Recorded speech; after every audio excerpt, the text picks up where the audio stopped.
मुझे नहीं लगता कि मेरी जैसी किस्मत किसी भी औरत की होगी और मेरी जैसी किस्मत किसी की होनी भी नहीं चाहिए।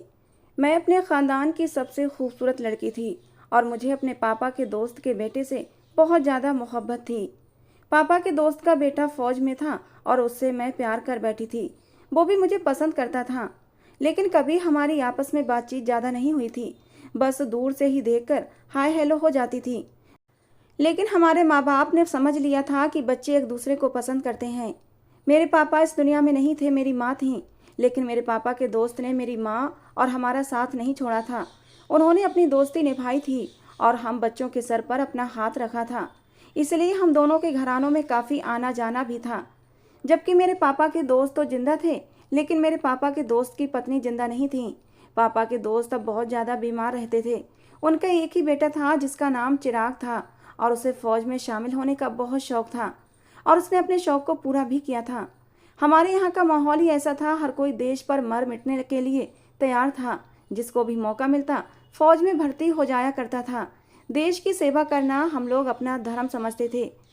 हमारे यहाँ के बहुत सारे लोग देश की सेवा करते करते शहीद हो चुके थे। मुझे पापा के दोस्त की बेटी से बहुत मोहब्बत थी। हमारी इस मोहब्बत की खबर हमारे घर वालों को भी लग चुकी थी और हमारी खुशी की खातिर हमारे घर वालों ने हमारा रिश्ता भी पक्का कर दिया था। हमारी शादी भी हो गई। मैं बहुत ज़्यादा खुश थी, इतनी खुश कि बता नहीं सकती। जिससे मोहब्बत की वही मुझे मिल गया था, इससे बड़ी और क्या बात हो सकती थी। दिन इसी तरह गुजरने लगे, लेकिन मुझे एक बात का दुख था कि चिराग मेरे पास बहुत कम रहता था। हमेशा ही वो बाहर रहता, कभी कभी घर आता था। घर में उसकी एक बहन थी और एक पापा। मैं हमेशा उसका इंतज़ार करती रहती। कोई होली दिवाली कोई त्यौहार होता तब भी वो ना आता, तो मुझे त्यौहार की कोई खुशी नहीं होती। लेकिन जैसे ही घर में वो दाखिल होता, मेरे लिए तो होली दिवाली का माहौल उसी समय बनता था। मैं उसके लिए सजती संवरती और अपने आप को खूब सजाती, सबसे खूबसूरत कपड़े पहनती और फिर हम लोग जो समय साथ गुजारते वो बहुत ही ज़्यादा खूबसूरत होता था। पर फिर मेरी खुशियों भरी ज़िंदगी में दुख ने डेरे डाल लिए जब हमें पता चला कि चिराग किसी ऑपरेशन पर गया था, लेकिन वहाँ से वापस नहीं आया। सबका कहना था कि चिराग शहीद हो गया है, लेकिन उसकी लाश नहीं मिली थी। उन लोगों का कहना था कि उसकी लाश को हम लोग तलाश भी नहीं कर सकते, क्योंकि बर्फीले पहाड़ थे और बर्फ़ अपनी जगह से सरक गई थी। अब उसकी तलाश करने के लिए ना जाने कितने टन बर्फ़ उठानी पड़ेगी और ऐसा तो कोई भी कर नहीं सकता।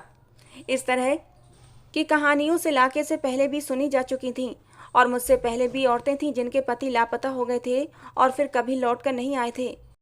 जाहिर है किसी इंसान के ऊपर बर्फ का पूरा पहाड़ गिर जाए तो उसकी लाश को तलाश करना कितना मुश्किल होता है, और भला ये काम कौन करेगा। ये खबर सुनकर तो मेरे ऊपर गमों के पहाड़ टूट पड़े थे। मेरी ज़िंदगी से सारी खुशियाँ ख़त्म हो गई थीं।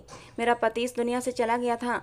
मेरी शादी को अभी सिर्फ एक ही साल हुआ था और इस एक साल में वो सिर्फ 3 बार ही आया था। मेरे लिए सब लोग दुखी रहते थे, लेकिन मेरे अंदर के दुख को कोई समझ नहीं सकता था। ये दुख सिर्फ मेरा था।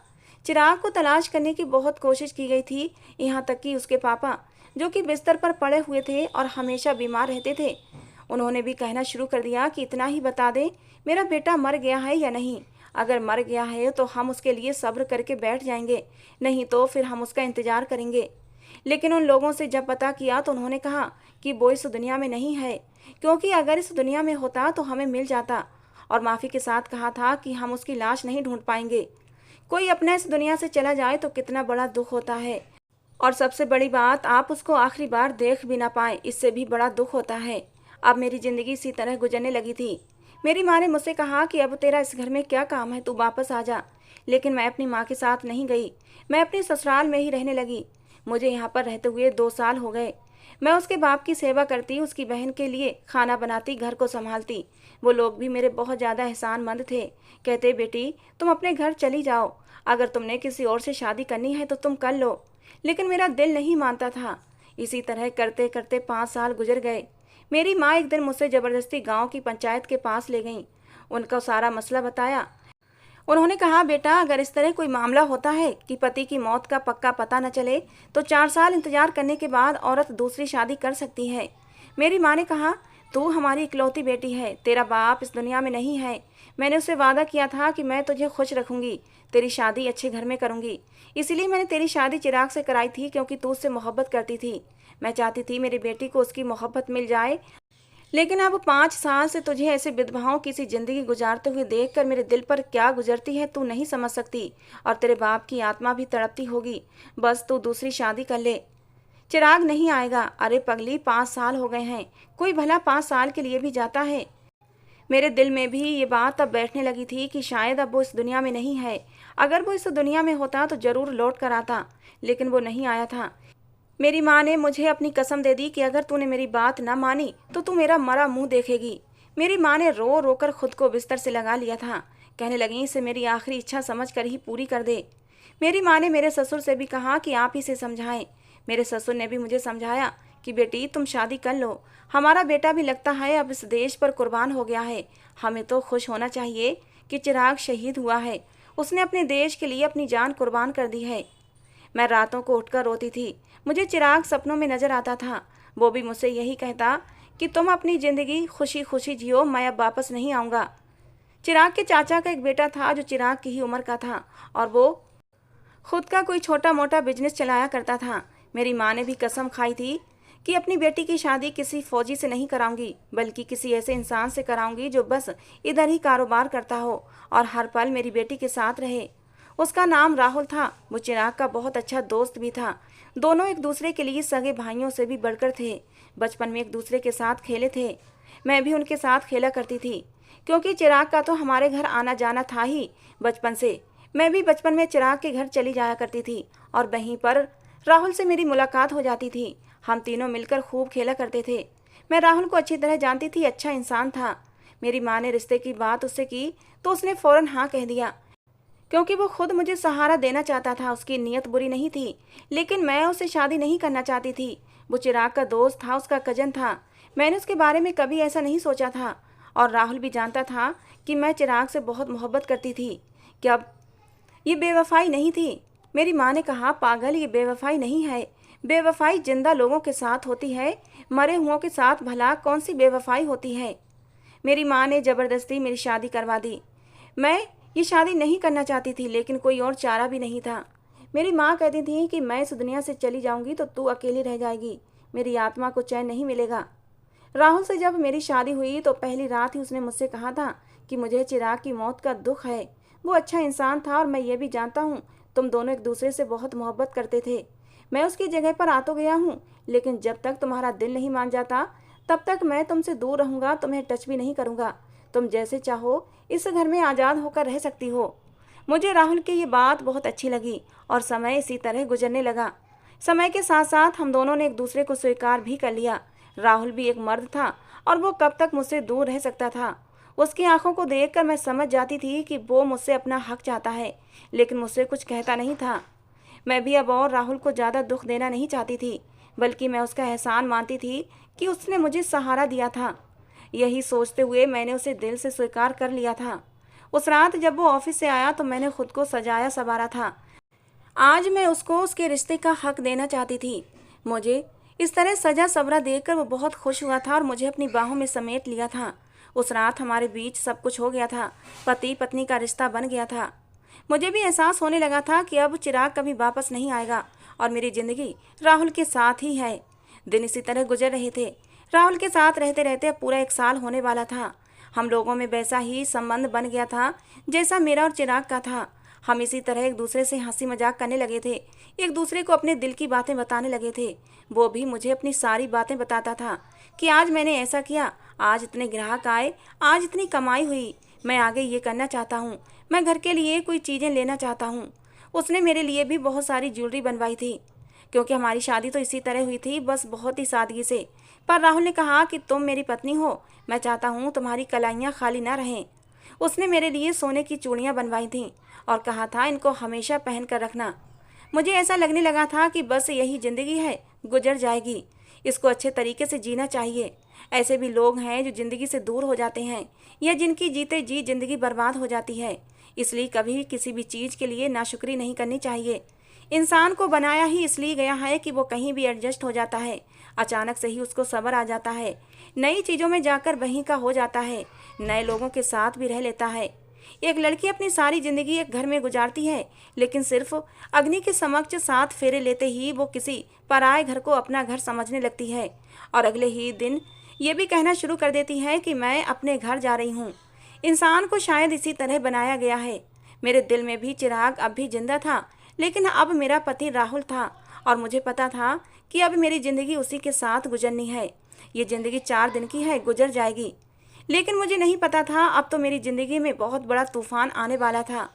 एक दिन वो सुबह सुबह उठा तो बहुत खुश था। कहने लगा, आज मेरी सालगिरह है हर्षा, और ये सालगिरह तुम्हारे साथ पहली सालगिरह है, तो आज के दिन खूब अच्छी तरह मनाएंगे। मैंने कहा, अच्छा आज के दिन क्या स्पेशल करोगे? तो कहने लगा कि मैं अच्छा सा खाना लेकर आऊँगा, तुम्हें आज खाना बनाने की ज़रूरत नहीं है, बाद में हम आइसक्रीम खाने बाहर जाएंगे। तुम वही वाला जोड़ा पहन लेना जो तुमने हमारी शादी वाले दिन पहना था, लेकिन उस दिन तुम अच्छे से तैयार नहीं हुई थी, इसलिए आज अच्छे से तैयार हो जाना। मैंने लाल रंग का जोड़ा उस दिन पहना तो था, लेकिन वो कोई इतना अच्छा नहीं था, पर मेरे सारे कपड़ों में सबसे अच्छा था। मैंने कहा ठीक है, और जब वो काम पर चला गया तो मैं तैयार होने लगी। आज मेरे चेहरे पर मुस्कुराहट थी। मुझे ऐसा लग रहा था कि अब कहीं जाकर मैंने राहुल को अपना पति दिल से स्वीकार किया है और अब मुझे भी उससे मोहब्बत होने लगी है कि तभी अचानक दरवाजे पर दस्तक हुई थी। मैं अभी पूरी तरह तैयार नहीं थी, मेरे बाल भी खुले हुए थे। मैंने सोचा राहुल इतनी जल्दी कैसे आ गया, लगता है शायद कोई चीज़ भूल गया होगा। मैंने दरवाज़ा खोला तो मेरे कदमों तले से ज़मीन निकल गई थी, क्योंकि सामने का दृश्य मेरे लिए बहुत ज़्यादा हैरान कर देने वाला था। सामने राहुल नहीं बल्कि चिराग खड़ा था। उसकी हालत देखकर लगता था वो बहुत कमज़ोर हो चुका है, जैसे बरसों का बीमार हो या किसी ऐसी जगह पर रहता था जहाँ उसे खाना भी नहीं मिलता था। लेकिन मैं उसे पहचान गई थी, वो चिराग ही था। उसकी आंखों में भी आंसू थे। हम दोनों की हालत एक जैसी थी। वो मेरे पास बढ़ा तो मैंने कदम पीछे किए थे। मुझे याद आ गया कि अब मैं राहुल की पत्नी हूँ, चिराग की नहीं। लेकिन ये क्या से क्या हो गया था। उसने कहा, क्या बात है, मुझसे दूर क्यों भाग रही हो? देखो मैं कितने सालों बाद आया हूँ और तुम मुझसे दूर भाग रही हो। तुम्हें पता भी है कि मैं कहाँ था, कितनी मुश्किल से तुम तक पहुँचा हूँ, पर तुम यहाँ क्या कर रही हो? तुम राहुल के घर में क्या कर रही हो? मैं तुम्हारे घर गया था, तुम्हारी माँ वहाँ पर नहीं थी, पर सामने वालों ने मुझे बताया कि तुम मुझे राहुल के घर पर मिलोगी। मैंने चिराग से कहा कि अंदर तो आओ, अंदर आकर बैठो। मुझे समझ नहीं आ रहा था, मेरी हालत अजीब सी हो गई थी। ऐसा लगता था कि कोई जिंदा रहना चाहता है, लेकिन अब उसके सामने मौत आकर खड़ी हो गई है, जबकि पहले वो मौत मांगता रहा था। चिराग ने मुझे बताया कि मैं बहुत ही बुरे हालात में था। एक छोटे से गांव में फंस गया था, जहां पर लोगों को मेरी भाषा भी नहीं आती थी। मेरी हालत बहुत बुरी थी, मेरी बहुत सारी हड्डियां टूट चुकी थीं। उन्हीं लोगों ने मेरा इलाज किया था। वो कोई जंगली लोग थे और अब वो मुझे वापस नहीं आने देना चाहते थे। उन्होंने मुझे कैद करके रखा था। उन्हें लगता था अगर मैं वहाँ से निकल आया तो मैं उनके रहने की जगह को सब लोगों को बता दूंगा और लोग उनके रहने की जगह पर पहुँच जाएंगे और उनके बारे में जांच पड़ताल करेंगे, क्योंकि वो लोग बहुत ही अजीब थे। सदियों से उनका कबीला उस घने जंगल के बीच में था और फिर मैं वहीं पर रहने लगा। एक दिन मौका देखकर मैं वहाँ से भाग निकला और बड़ी मुश्किल से तुम तक पहुँचा हूँ, इसलिए सब कुछ बहुत ज़्यादा मुश्किल था। वो हिंदुस्तान की हदों से निकलकर किसी और ही इलाके में चला गया था और वहाँ से घूमता हुआ खुद को बचाता हुआ वापस हिंदुस्तान आया था। वो एक फौजी था, उसे बहुत मुश्किल का सामना करना पड़ा था। आज चिराग मेरे सामने बैठा था। जब उसने अपनी कहानी सुनाई तो मेरी आंखों में आंसू आ गए थे। वो फिर से मेरा हाथ पकड़ने की कोशिश करने लगा कि तभी मैं फिर से पीछे हट गई। मैंने उसे पानी पिलाया और पूछा, क्या खाओगे? चिराग कहने लगा, जो भी खिलाओगी वो खा लूँगा। मैंने उसके सामने खाना रख दिया। उसने कहा, तुम्हें कब से ये खाना पसंद आने लगा? मैं तो ये सब नहीं खाता और तुम भी तो नहीं खाती थी जो मैं नहीं खाता था। अब ये तुमने क्या बनाया है? वो मुझसे नॉर्मल तरीके से बात कर रहा था, जबकि वो नॉर्मल नहीं था। वो बहुत ज़्यादा कमज़ोर लग रहा था। उसके शरीर पर चोटों के निशान भी थे, लेकिन शायद उसे इस बात का सुकून था कि वो घर वापस आ गया है। अब मैं उसे क्या बताती कि घर तो था, लेकिन उस घर में मैं उसके लिए नहीं थी। खाना खाते खाते उसकी आंखों में आंसू आ गए। कहने लगा, मैंने तुम्हें बहुत याद किया था, इधर आओ, मेरे पास बैठो। जब मैंने मना किया तो वो अचानक से गुस्से में आ गया। कहने लगा, मैं इतनी दूर से आया हूँ इतने सालों बाद और तुम मेरे पास बैठ भी नहीं रही। क्या हो गया है तुम्हें और गैरों की तरह पेश क्यों आ रही हो? भूल गई हो मुझे? भुला दिया तुमने मुझे? ये तो याद रखती कि मैं तुम्हारा पति हूँ, तुम्हारा कोई बॉयफ्रेंड नहीं जो तुम मुझे भूल गई हो। और मेरा तुम्हारे ऊपर हक है क्योंकि मैं तुम्हारा पति हूँ। तुम्हें मेरे साथ आना होगा। और तुम यहाँ इस घर में क्या कर रही हो?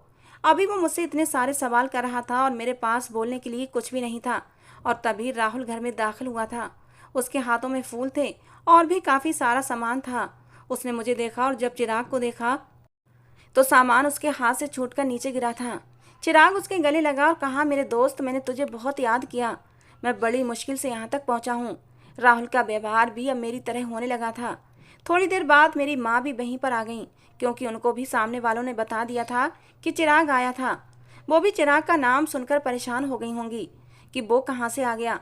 उसके घर वालों को भी बता दिया गया था। वो सब लोग खुश थे। वो भी दौड़े दौड़े राहुल के घर चले आए थे। लेकिन जब सबको मेरा ध्यान आया और मेरा मामला चिराग के सामने लाया गया तो चिराग के कदमों तले से जमीन निकल गई थी। उसने कहा, ये मेरी पत्नी है। मैं इसको अपनी पत्नी छोड़कर गया था।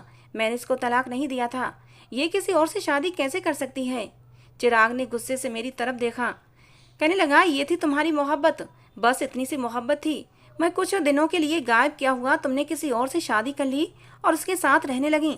तुमने मेरे साथ बेवफाई की है, अपना मुंह काला किया है, मेरी इज्जत का सौदा कर दिया तुमने। मेरी पत्नी होते हुए किसी और के साथ शादी कर ली तुमने। बहुत बड़ा पाप किया है। मैं तुम्हें कभी माफ़ नहीं करूँगा। मुझे नहीं पता था कि तुम इस तरह की लड़की हो। तुम तो बड़ी मासूम लगती थी। मुझसे कहा था ना कि तुम्हारा इंतज़ार करूँगी, आखिरी सांस तक इंतज़ार करूँगी। तो बस इतना सा इंतज़ार था और ख़त्म हो गया। हिम्मत तुम्हारी जवाब दे गई। मैं भी तो इतनी दूर था, बुरे हालात में था, लेकिन हमेशा तुम्हें याद करता रहा, ये सोच कर कि तुम्हारे पास वापस आऊँगा। और देखो, सीधा तुम्हारे पास आया। अपने घर जाने की बजाय तुम्हारे पास आया। तुम्हें देखने की खुशी थी। और तुमने क्या किया मेरे साथ? मेरा मान सम्मान सब खत्म कर दिया।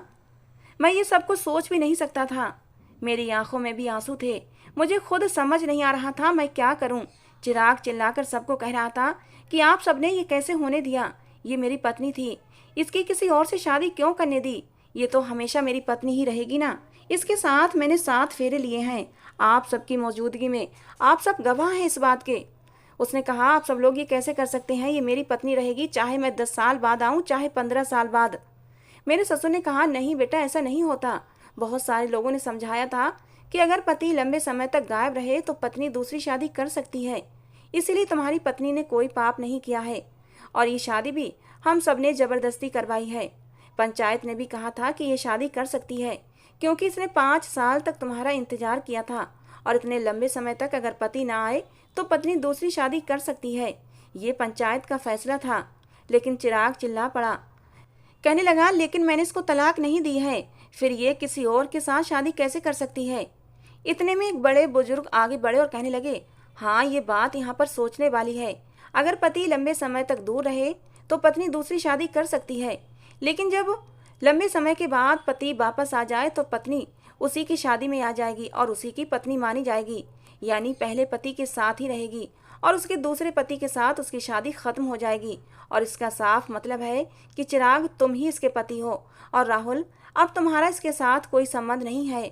तुम अपने मन से अपनी पत्नी को तलाक दे सकते हो। इस संबंध को खत्म करने के लिए किसी भी जोर जबरदस्ती की जरूरत नहीं है। ये सब सुनते ही चिराग के चेहरे पर सुकून आ गया, लेकिन राहुल के चेहरे पर पसीने की बूंदें चमकने लगीं। उसकी हालत खराब होने लगी। वो कहने लगा, नहीं, ऐसा नहीं हो सकता। मुझे किस बात की सजा मिली है?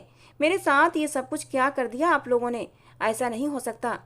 उन बूढ़े आदमी ने कहा कि ऐसा हो सकता है, क्योंकि राहुल इसका पहला पति चिराग है और उसकी पत्नी मानी जाएगी। मैं भी हैरान परेशान खड़ी थी। जब मेरी माँ मुझे एक पंचायत के पास लेकर गई थी तब मुझे आधी बात ही पता थी। मुझे सारी बातें पता नहीं थी कि अगर बाद में मेरा पति वापस आ गया तो वही मेरा पति रहेगा, राहुल से मेरा कोई संबंध नहीं रहेगा।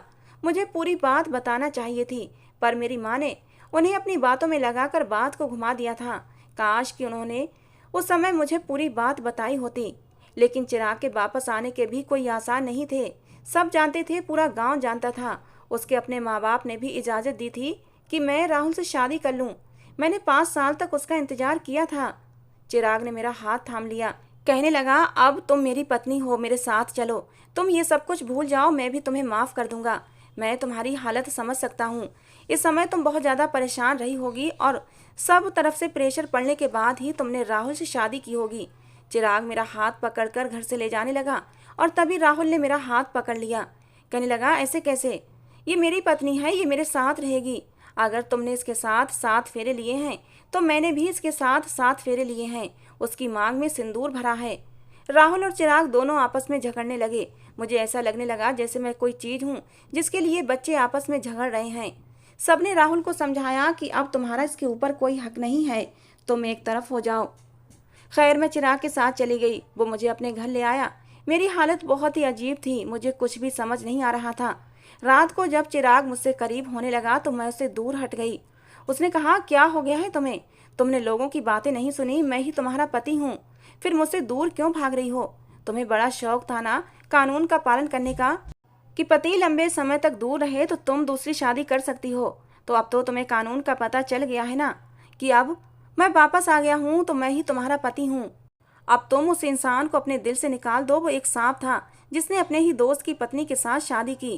कहने को वो मेरा भाई था, मेरा कजन था, मेरा सब कुछ था, मेरे लिए भाइयों से भी बढ़कर था। मैंने उसे कभी गैर नहीं समझा, हमेशा भाई समझा। लेकिन उसने जो किया शायद कोई भी सगा भाई अपने भाई के साथ ना करता। उसने मेरे साथ गद्दारी की है। जो लोग हमारे साथ सबसे ज्यादा करीब होते हैं, हमारे साथ वही धोखा करते हैं। कहते कहते चिराग ने फिर से मुझे अपनी बाहों में भरा था। इस बार मैं चाहते हुए भी उससे दूर नहीं हो सकती थी। उस रात उसने अपना हक वसूल किया था और आराम से सो गया था। लेकिन मेरी आंखों में नींद नहीं थी। मुझे अपनी जिंदगी खिलौना लगने लगी थी। मैं अब चिराग के साथ रहने लगी। उसका व्यवहार मेरे साथ कुछ अजीब सा था। बहुत ज़्यादा चिड़चिड़ा हो गया था, क्योंकि वो इतने सालों बाद बहुत ही बुरे हालातों में काट कर आया था। अब वो पहले जैसा नहीं रहा था। उसकी बातों में हर वक्त गुस्सा दिखाई देता। उसके शब्दों में जहर घुला रहता था। उसे मुझ पर गुस्सा था। उसके अंदर की मर्दानगी भी उभर रही थी। जाहिर है उसके लिए ये सब कुछ मुश्किल था कि उसकी पत्नी 1 साल तक किसी दूसरे मर्द के साथ रही थी। मैं समझ सकती थी। उधर राहुल भी बार बार मुझसे मिलने की कोशिश करता था, मुझे फ़ोन करता, लेकिन चिराग ने मेरा फ़ोन ही तोड़ दिया। अब इसमें मेरी क्या गलती थी? मैं उससे कोई भी संबंध रखना नहीं चाहती थी, क्योंकि अगर लोगों की बात ठीक थी तो फिर चिराग ही मेरा पति था। दोबारा से मैंने उसे स्वीकार कर लिया था। हालांकि बहुत मुश्किल था, लेकिन मेरे पास दूसरा कोई चारा भी नहीं था। मेरी किसी और के साथ संबंध रखने की ज़रूरत भी नहीं थी। लेकिन मैं बहुत बेचैन थी। सारी सारी रात रोती रहती। सोचती थी कि इस सब में मेरी ज़िंदगी तो नर्क बन गई है। ये सब कुछ मेरी माँ ने किया था। मैं किसी और से शादी करना नहीं चाहती थी। अगर वो मुझे मेरे हाल पर छोड़ देती और फिर चिराग वापस आ जाता तो मुझे किसी और से शादी नहीं करनी पड़ती। लेकिन जिस दिन सब कुछ ठीक होने वाला था, उसी दिन सब कुछ फिर से ख़राब हो गया। अब मैं क्या कर सकती थी? मैं चिराग के साथ 2 महीने रही। जब एक दिन राहुल घर आया था, उसने कहा कि मुझे मेरी पत्नी वापस करो। उसकी हालत बहुत ही अजीब सी थी। वो एकदम दीवाना सा लग रहा था, बहुत ही दुखी लग रहा था। शायद उसने अपने ऊपर बहुत ही जुल्म किए थे। उसने अपने आप को तकलीफ पहुंचाई थी। खाना पीना भी ठीक से नहीं खाया था। उसका घर सोना जो हो गया था मेरे बगैर। मैं तो बाहर ही नहीं निकली थी। मुझे चिराग ने कहा था, कोई ज़रूरत नहीं है तुम्हें बाहर आने की। बाहर लड़ाई झगड़ा होने लगा था और फिर गांव के बड़े बुजुर्ग लोगों को बुलाया गया। उन्होंने राहुल को समझाया कि अब तुम इसके साथ आना जाना भी नहीं रख सकते और तुम्हारा यहाँ पर कोई काम नहीं है, तुम चले जाओ। लेकिन वो मानने को तैयार नहीं था। राहुल और चिराग आपस में बुरी तरह झगड़ रहे थे और तभी अचानक मेरी तबीयत खराब हो गई। चिराग मुझे डॉक्टर के पास लेकर गया तो डॉक्टर ने बताया कि मैं माँ बनने वाली हूँ। मेरे लिए ये बात बहुत बड़ी मुसीबत से कम नहीं थी, जबकि माँ बनना हर औरत का सपना होता है। मैं बहुत परेशान हुई थी ये खबर सुनकर, क्योंकि इस बच्चे का बाप कौन था मुझे पता नहीं था। मैं राहुल के साथ रह रही थी, हमारी ज़िंदगी अच्छी गुजर रही थी और 2 महीने से मैं अब चिराग के साथ रहने लगी थी।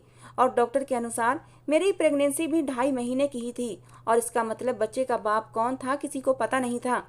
और तभी पता चल सकता था जब बच्चा इस दुनिया में आ जाता। राहुल ने कहा कि ये मेरा बच्चा है, तुमने अपनी पत्नी को रखना है तो रख लो, मैं दिल पर पत्थर रख लूँगा, लेकिन कम से कम मेरा बच्चा तो मुझे दे दो, मैं अपने बच्चे के सहारे रह लूँगा। चिराग ने कहा, बच्चा भी मेरा है और पत्नी भी मेरी है, तुझे कुछ नहीं मिलेगा, मैं तुझे जान से मार दूंगा अगर तूने मेरे घर पर कदम भी रखा, मेरी पत्नी का नाम भी लिया तो।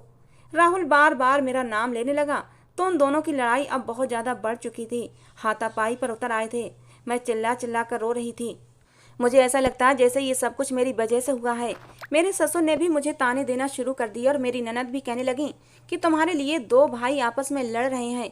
ये तो एक दूसरे की जान थे, एक दूसरे को जरा सा भी दुख नहीं पहुंचा सकते थे, और आज देखो कैसे एक दूसरे के लिए दुश्मनों से भी बढ़कर हो गए हैं, सिर्फ तुम्हारी वजह से। तुम्हें ही शौक था शादी करने का, पहले पति की पत्नी बनकर बैठना था, मोहब्बत की थी तो बड़े बड़े दावे भी किए थे। डॉक्टर ने कहा जब तक बच्चा इस दुनिया में नहीं आ जाता तब तक हम नहीं बता सकते कि बाप कौन है। राहुल ने पहले ही कह दिया था बच्चा मेरा है, और जैसे ही बच्चा दुनिया में आएगा मैं इसे लेकर चला जाऊंगा। उसने कहा था कि मुझे तुम्हारी भी कोई परवाह नहीं है, बच्चा तुम्हारे बगैर रह लेगा, मैं उसे माँ और बाप दोनों का प्यार दे दूंगा। मैं परेशान थी कि कहीं ये सचमुच मेरे बच्चे को ना ले जाए। और उधर चिराग ने भी अजीब सी बात कर दी, कहने लगा अगर ये बच्चा राहुल का है तो फिर हम ये बच्चा उसको दे देंगे। यानी कि दोनों ही सूरत में मुझे मेरे बच्चे से दूर करने की साजिशें हो रही थीं। मेरे दिल पर क्या गुजर रही थी सिर्फ मैं ही जानती थी। अगर मेरी कोख में बच्चा न होता तो मैं अब तक अपनी जान ले चुकी होती। मुझे राहुल ने एक नंबर से व्हाट्सएप मैसेज किया। उसने कहा कि मुझे अब तुम पर कोई भरोसा नहीं है और तुम मुझे अपनी ज़िंदगी में वापस नहीं चाहिए, लेकिन अपना बच्चा मैं तुम्हारे पास नहीं रहने दूंगा, ये बात याद रखना। और मैंने चिराग को भी किसी से फ़ोन पर बात करते हुए सुना था कि वो मेरी पत्नी है, मैं उसको छोड़ नहीं सकता, उससे मोहब्बत करता हूँ, लेकिन अगर उसकी कोख में उस इंसान का बच्चा है तो मैं उस बच्चे को अपने घर में नहीं रहने दूंगा। मुझे समझ नहीं आ रहा था कि मैं क्या करूं। मेरे अंदर मेरा बच्चा था और मैं एक माँ बन चुकी थी।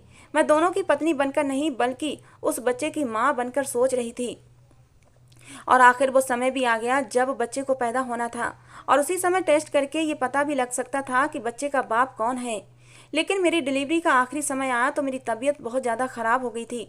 डॉक्टर्स ने कहा कि कुछ गड़बड़ लग रही है, हमें तुरंत ऑपरेशन करना पड़ेगा। और जब ऑपरेशन करके बच्चे को पैदा किया गया तो डॉक्टर की चीखें निकल गई थीं, क्योंकि मेरे बच्चे को पैदाइशी तौर पर एक बहुत बड़ी बीमारी थी जिसकी वजह से वो बहुत ही ज़्यादा अजीब लग रहा था। ऐसा लग रहा था कि इंसान का बच्चा नहीं है, कोई जानवर का बच्चा है। उसकी त्वचा बहुत ही अजीब तरह की थी, जैसे कोई पेड़ की छाल होती है। उसको जो भी देखता उसकी आंखों में आंसू आ जाते और वो कानों को हाथ लगाने लगता। मेरा क्या दोष था? क्या ये मेरी सज़ा थी? लेकिन मैंने तो ऐसा कुछ भी नहीं किया था जिसकी भगवान मुझे इतनी बड़ी सज़ा देता। दरअसल ये उन दोनों की सज़ा थी जो इस बच्चे के ऊपर अपनी अना का खेल खेल रहे थे। कोई उसको मुझसे छीन लेना चाहता था तो कोई इसको रखना नहीं चाहता था। रिपोर्ट के अनुसार ये बच्चा राहुल का था, लेकिन जब उसने बच्चे को देखा तो बच्चे को लेने से मना कर दिया। और चिराग ने भी कहा मैं इस बच्चे को नहीं पालूंगा। और राहुल तो हमेशा हमेशा के लिए ही गायब हो गया था, क्योंकि उसे सिर्फ बच्चे तक ही मुझसे मतलब था। अब उसने इस अजीब बच्चे को रखने से मना कर दिया था और शहर से ही हमेशा हमेशा के लिए चला गया था। लेकिन जब मैंने चिराग को कहा कि मैं इस बच्चे को पालना चाहती हूँ तो उसने कहा कि इस बच्चे के साथ मैं तुम्हें अपने पास नहीं रख सकता। तो मैंने कहा ठीक है, तो तुम मुझे छोड़ दो। उसने कहा ताकि तुम राहुल के पास वापस चले जाओ। मैंने कहा तुम तो कभी भी ऐसे इंसान नहीं थे चिराग, तुम्हें याद है ना कि हमने मोहब्बत की थी। उसने कहा था अगर तुम्हें वो मोहब्बत याद होती तो तुम राहुल के साथ कभी भी शादी ना करती। तुम मेरे दिल से उतर गई हो। मैंने कहा कि तुम भी मेरे दिल से उतर गए हो, और अगर तुम्हें मेरे साथ नहीं रहना तो तुम मुझे छोड़ सकते हो। चिराग ने मुझे तलाक दे दिया और मैं वापस अपनी माँ के घर आ गई। दोनों में से मुझसे किसी को भी मोहब्बत ही नहीं थी।